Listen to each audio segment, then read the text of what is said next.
on est dans dans la dernière ligne droite du montage de l'exposition, dans la phase que l'on appelle le mannequinage des costumes.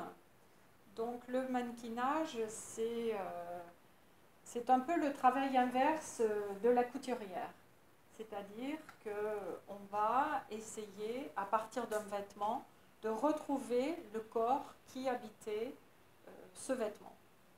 Donc moi, je suis une restauratrice de textile. Donc une de mes missions, c'est de veiller à la conservation des costumes, de les restaurer et aussi de mettre en œuvre le meilleur mannequinage pour que la silhouette corresponde et à la morphologie de la personne et à l'histoire de ce vêtement.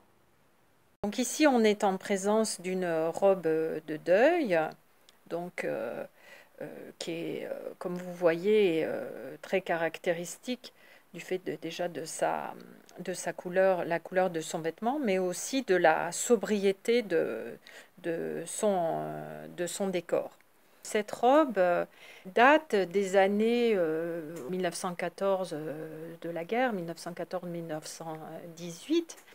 Et bien que la femme se soit libérée du corset à partir de 1916, notamment avec le couturier Paul Poiret, la garde-robe de chaque femme ne s'est pas transformée du jour au lendemain, d'autant plus qu'on est en période de guerre.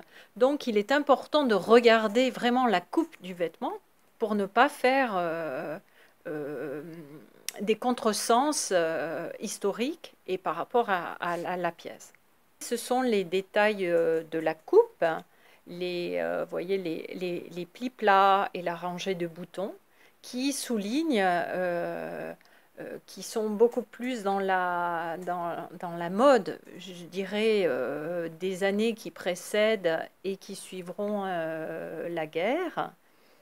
Et cette fantaisie révèle le souci de la personne qu'il portait, de bien s'habiller et de bien présenter, et cela même en temps de guerre.